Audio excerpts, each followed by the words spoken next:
नागरिकों को कोलकाता पुलिस का नोटिस एवं लव लेटर हो, या जिस प्रकार से अपने ही सांसद को, अपने ही मुख्य प्रवक्ता को हटाने की बात हो, या आम नागरिकों को और मीडिया को इंटिमिडेट करने की बात हो, या डॉक्टर्स के प्रोटेस्ट को किसी तरीके से खत्म कर दिया जाए, दबाकर डराकर यह बात हो, इस पर समझ में नहीं आता कि संविधान बचाओ वाली जो मंडली है, जो लड़की हूं लड़ सकती हूं कहने वाला ब्रिगेड है, वो आज सेकुलर सन्नाटा क्यों उसके मुंह पर पसरा हुआ है? Why is there silence of the secular lambs in this entire matter, especially by those who say संविधान बचाओ and लड़की हूं लड़ सकती हूं is our prime agenda? ये 14-15 की घटना के बाद क्या राहुल गांधी जी का जो एक कोटा वाला ट्वीट है उसके अलावा एक स्टेटमेंट आया? जो अन्य जगहों पर इस्तीफे मांगते हैं, पीड़ितों के परिवार से मिलने चले जाते हैं, वल्चर पॉलिटिक्स के नाम पर टूरिज्म करने चले जाते हैं, उनका एक बयान आया कि Mamata Banerjee you should step down.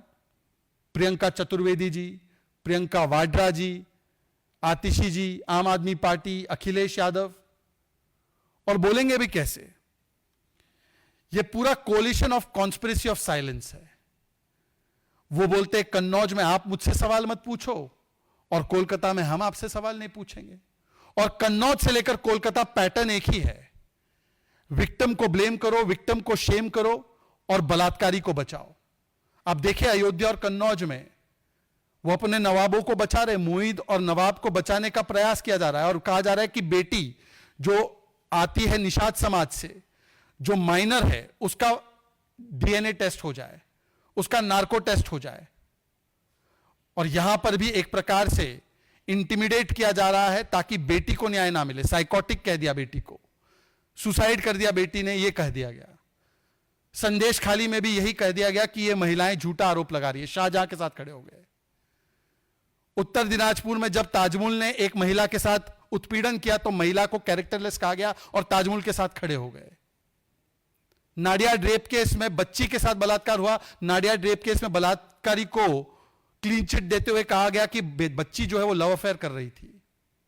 तो ये बलात्कारी बचाओ और बेटी को ही शर्मिंदा कराओ, यह पूरे गठबंधन का चरित्र है। और इसीलिए आज ये तस्वीर जो है ये बयां करती है कि ये इंडिया अलायंस की स्थिति क्या है।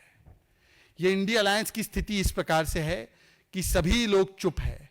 ये कोलिशन ऑफ साइलेंस बन चुका है, कोलिशन ऑफ साइलेंस।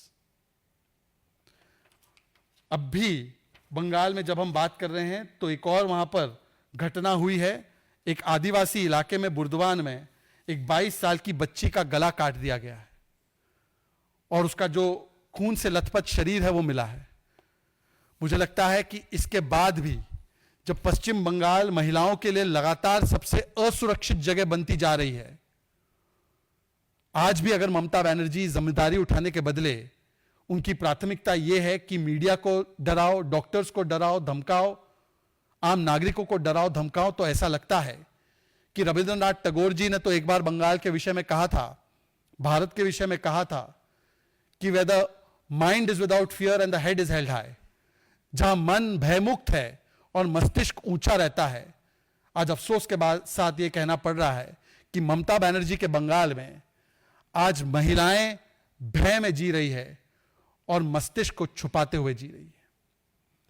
हम मांग करते हैं कि ममता बनर्जी में अगर नैतिकता का कुछ भी अंश बचा है तो उन्हें इस्तीफा देना चाहिए और राहुल गांधी, प्रियंका वाड्रा और तमाम इंडिया अलायंस के नेताओं को अपनी ये लॉन्ग स्टैंडिंग चुप्पी छोड़नी चाहिए।